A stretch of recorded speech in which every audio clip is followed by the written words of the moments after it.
রাগ করছেন? শাহনাজ ভাই একটু একটু কড়া, শাহনাজ ভাই একটু কড়া শক্ত, শাহনাজ ভাই একটু কড়া, নরম হওয়ার দরকার নেই। যেমন খারাপ খারাপই থাকি, আল্লাহ মউতের আগ পর্যন্ত এমন খারাপ রেখে দেন। বলুন আল্লাহুম্মা আমিন। নজরেরা, যুবকেরা, ছেলেরা, বাচ্চারা, শিনা মা বোনেরা, আমার নবীর দয়ার নবী সাহাবীরা হুজুররা গরীব ছিলেন, এত নিঃস্ব গরীব ছিলেন।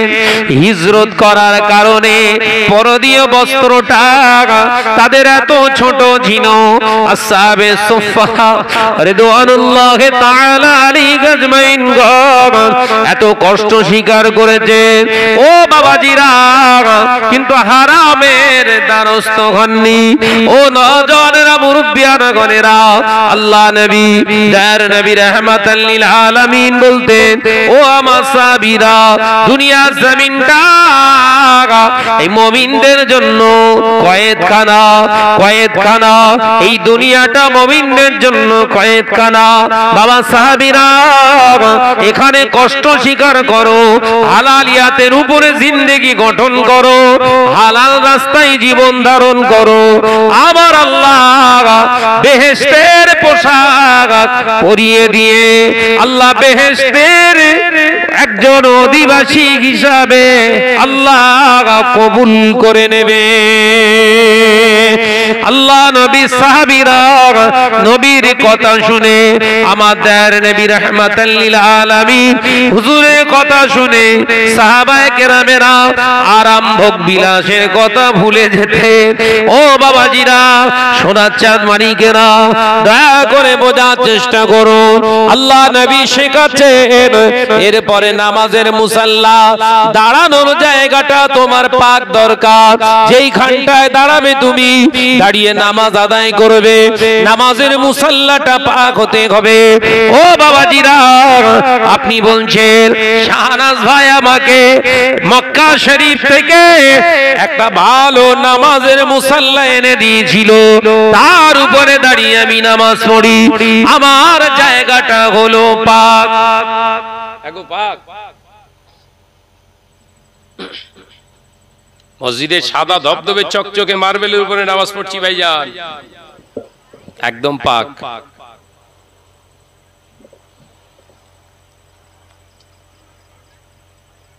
মাঠে মারা যাচ্ছে সব। আজকে মুসলমানদের দুরবস্থার কারণ কি? মুসলমানরা আজকে আল্লাহ সাহায্য চাচ্ছে, কেন কবুল হচ্ছে না? সমাজে এত আলেম ওলামা, এত হুজুর, আমরা আল্লাহর মদদ চাইছি, আল্লাহ মদদ দিচ্ছে না কেন? 200 কোটি মোল্লা, কত 200 কোটি মোল্লা, 200 কোটির ভিতরে ছেড়ে দেন 150 কোটি, 50 কোটি মোল্লা তো নামাজ পড়ে। কথা বলছেন না কেন? 50 কোটি পড়ে তো, এই 50 কোটি মোল্লার দোয়া কারুর কবুল হচ্ছে না। মুসলমানদের দুরবস্থা কাটছে না, দিনের পর দিন মার খাচ্ছে, দিনের পর দিন পদদলিত হচ্ছে, দিনের পর দিন লাঞ্ছিত হচ্ছে। কেন? একটাই কারণ, আমরা হালাল রাস্তা ছেড়ে দিয়েছি। এই কথা বলছেন না কেন? আমরা হালাল রাস্তা থেকে অনেক দূরে সরে চলে এসেছি।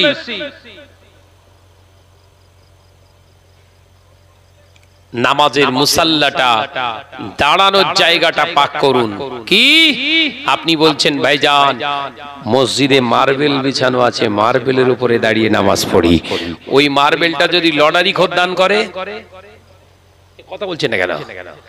ওই মার্বেলটা যদি সুদ খোর দেয়, ওই মার্বেলটা যদি মেরে নেওয়া কেড়ে নেওয়া ব্যক্তি দেয়, ওর উপরে দাঁড়িয়ে নামাজ পড়ছেন। কি বুঝছেন না ভাইজান? আমরা বাইরে গেছি, বিভিন্ন জায়গায় যাই, সেখানে গিয়ে মসজিদে নামাজ পড়ি, আমরা তো জানি না। আরে ওর কথা বলিনি, তোর গ্রামের কথা বলছি, তুই তো জানিস। কথা বলছেন না কেন? গ্রামে তো তোর খবর আছে, গ্রামেরটা আগে চল, ঘরটা ঠিক কর। আমরা এখন আর হালাল দেখি না, আমরা দেখি কালার। কি দেখি? জোরে বল না রে বাপ। কালার দেখি। শাহনাজ ভাই ওফ চকচকে ঝকঝকে একদম পোশাক পরে এসেছে, শাহনাজ ভাই ভালো আলেম।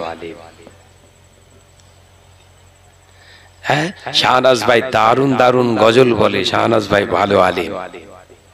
আরে রাখ তোর গজল, রাখ তোর ওই চকচকে ঝকঝকে। না, শাহনাজ ভাই ভালো আরবি বলে, বুঝলে? কোরআন শরীফের আয়াত ভালো পড়ে আর ভালো হাদিসের ইবারত পড়ছে, ভালো ব্যাখ্যা দিচ্ছে, ভালো আলেম। ওটা করলে ভালো হওয়া যাবে না, ওটার নমুনা ভালো নয়। ভালো হতে গেলে আপনাকে ভালো খানা খেতে হবে। ভালো খানাটা কি? না না না, আপনাকে গোশত, আপনাকে মাছ, আপনাকে ডিম দেওয়ার কথা বলিনি। যেটা আপনি খাচ্ছেন ওটা হালাল খানা হতে হবে।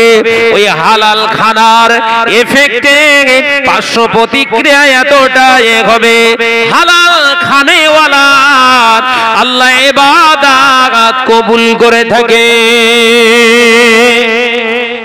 জোরে বলে, কার ইবাদত কবুল হয়? হালাল খানেওয়ালা। এবার বুকে হাত দিয়ে দেখেন আমরা সব কোথা আছি। নবী বললেন লাহমুন হারামা লা ইয়াদখুলুল জান্নাহ। ও আমার সাহাবীরা, হারাম খেয়ে শরীরের ভিতরে যারা গোশত তৈরি করেছে, শরীরটা যারা বাগিয়েছে, আমি নবী জানিয়ে দিলাম কশিনকালে ওই গোশতটা জান্নাতে যাবে না। ও বাবাজিরা, সোনামানিকেরা, ভালো করে বুঝবার চেষ্টা করুন। দার নবী রাহমাতাল লিল আলামিন হুজুর আমার ইন্তেকালের আগে সাহাবায়ে কেরামদের ভিতর থেকে হযরতে আলী, হযরতে উসমান, হযরতে ওমর ইবনুল খাত্তাব রাদিয়াল্লাহু তাআলা আনহুমা হুজুরদের ডাকলেন, ও আমার ওমর, আমি নবী তোমাদের কাছে আমার জুব্বা মোবারকটা দিয়ে গেলাম। আমার ওয়াইসাল করনি, আমার ওয়াইসাল করনিকে আমার গায়ের জুব্বাটা তোমরা দিয়ে দিও। আমি নবী বলছি, আমার ওয়াইসাল করনির হয়তো দেখতে ভালো হবে না, হয়তো চেহারাটাও ফিগারটাও ভালো হবে না। আমার ওয়াইসাল করনি তোমরা যে অবস্থায় দেখো, আমি নবীর সালামটা দিও আর বলে দিও নবী কিছুই দিতে পারেননি, তাই নবী নিজের গায়ের জুব্বা মোবারকটা তোমাকে হাদিয়া দিয়ে গেছে। ও আমার সাহাবী ওমর, আমার ওয়াইসাল করনির হাতটা ধরো, হাতটা ধরে একবার আমার উম্মতের নাজাতের জন্য দোয়া চাইতে বলো। কারণ ওয়াইসাল করনি যে দোয়া চায়, আমার আল্লাহ ওয়াইসাল করনির দোয়াটা ফেরাতে পারেন না। আল্লাহ তাআলার দোয়াটা কবুল করে না। একবার জোরে বলো। চিন্তা করতে পারছেন? নবী সাহাবীদেরকে নবী বলছে। প্রশ্ন জাগবে না? হযরত ওমর রাদিয়াল্লাহু তাআলা বললেন, হুজুর ওই ওয়াইসাল করনিটা কে? বাড়ি কোথা? তার বায়োডাটা, পরিচয়টা দেন। হুজুর উনি কি আপনাকে দেখেছেন? উনি কি সাহাবী? ইয়া রাসূলুল্লাহ, হাবিবাল্লাহ, তানার সম্পর্কে ন্যূনতম একটু ধারণা দেন। বিশ্বনবী মুচকি হেসে বলেছিলেন, ওমর শোনো, আমি নবীর দরবারে তিনি এখনো আসেননি। এই শুনছেন? নবীর দরবারে আসেননি, নবী গায়ে জুব্বা খুলে দিচ্ছে। ইমাম নববী রাহমাতুল্লাহ আলাইহি কিতাবের ভিতরে হাদিসটা এনেছে। নিজের গায়ের জুব্বা মোবারকটা রাসূলুল্লাহ খুলে দিচ্ছেন। কাকে? যিনি নবী হায়াতে আছেন, থাকা অবস্থায় রাসূলের দরবারে আসেননি। কি ভাবছেন?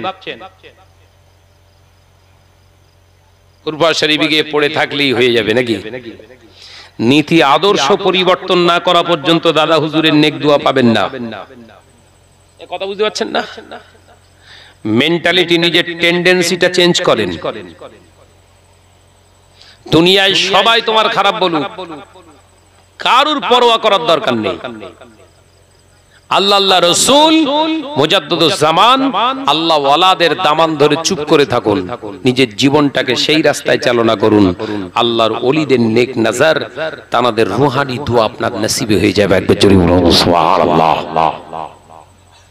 নবী পাক সাল্লাল্লাহু আলাইহি ওয়াসাল্লাম বললেন, ওমর আমার ওয়াইসাল কারনী আমাকে দেখেনি, আমি নবীর দরবারে আসিনি, কিন্তু আমি নবীকে বাধ্য করছে, আমি রাসূলুল্লাহর বিবেকটাকে বাধ্য করছে আমার ওয়াইসাল কারনীর জন্য কিছু দিয়ে যাওয়ার। একবার জোরে বলুন, কারণ সে আমাকে বড্ড ভালোবাসে। কি ভাবছেন আমি আপনি তো ভালোবাসি, এই তো এক্ষুনি দাঁড়িয়ে ইয়া নবী সালামু আলাইকা পড়বো, বল না রে বাবা, এক্ষুনি দাঁড়িয়ে তো ইয়া রাসূল সালামু আলাইকা পড়বো, এক্ষুনি তো আল্লাহুম্মা সাল্লি আলা দরুদ শরীফ শুরু করব, এক্ষুনি তো নবী দিবস উদযাপন হবে, আপনার জশ্নে জুলুস মিলাদুন নবী সব আদায় হবে, এক্ষুনি পাগল হয়ে যাব, দিওয়ানা হয়ে যাব, এমন দিওয়ানা হয়ে যাব, বড় বড় ডিজে ভাড়া করে ড্যান্স সহ পতাকা উড়িয়ে উড়িয়ে যাব আমরা, কালেমার পতাকা পায়ের নিচে ঝুলবে, কোনো অসুবিধা নেই। এই তো আমাদের অবস্থা। রেগে যাচ্ছেন? আল্লাহ নবী দো জাহানের বাদশা হাবিবুল্লাহ কে নবী জনাবে মুহাম্মদুর রাসূলুল্লাহ কে সাল্লাল্লাহু আলাইহি ওয়াসাল্লাম হুজুর আমার বলেছিলেন, ও আমার ওমর শোনো, আমি নবীর দরবারে না আসতে পারে, আমি নবীর সঙ্গে সাক্ষাৎ না করতে পারে, আমার ওয়াইসাল কারনী, আমি নবীর পাগল, ও আমার ওমর আমার ওয়াইসাল কারনীকে গিয়ে সালামটা দিও, আমার উম্মতের নাজাতের জন্য দোয়া চাইতে বলো। ওমর শোনো, ওমর শুনে নাও, জেনে নাও, আমার ওয়াইসাল কারনীর জবানের নেক দোয়ায় আমার 70,000 গুনাহগার উম্মত নাজাত পেয়ে যাবে। 70,000 গুনাহগার উম্মত নাজাত পাবে একজন উম্মতের দুআয়। কোন উম্মত? নবীকে যিনি দেখেননি। হুজুর আসছে 15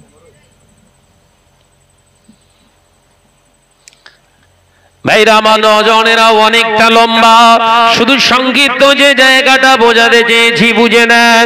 আল্লাহ রাসূল দার নবী রাহমাতাল লিল আলামিন হুজুর ইন্তেকাল হয়ে গেলেন।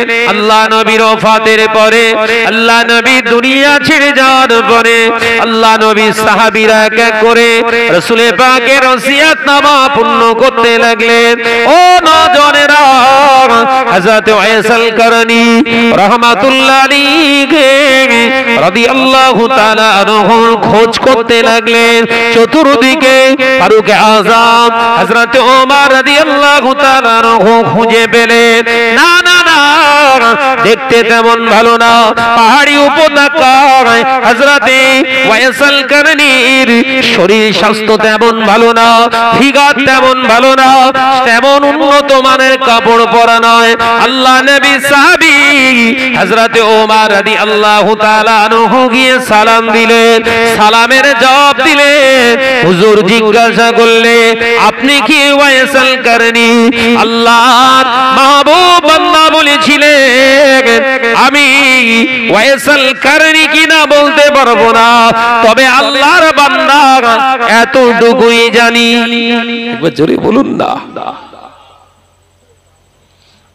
আর আমরা নাম বলার আগে বলি হযরত মাওলানা আলহাজ মোহাম্মদ শাহনওয়াজ মন্ডল ফাতিহি সাহেব। কথা বলে না, ঠিক বলছি, জোরে বল না রে বাবা। আমরা কি বলি আমাদের নাম? আলহাজ হযরত মাওলানা, যদি মুফতি হয় মুফতি, যদি কারি হয় কারি, বল না রে বাবা, ভুল বলছি নাকি? যদি হাফেজ হয় হাফেজ, মোহাম্মদ শাহনওয়াজ মন্ডল ফাতিহি সাহেব, ব্র্যাকেটে আবার MM কথা বলে না, না বললে তোদের জলসায় যাবনি।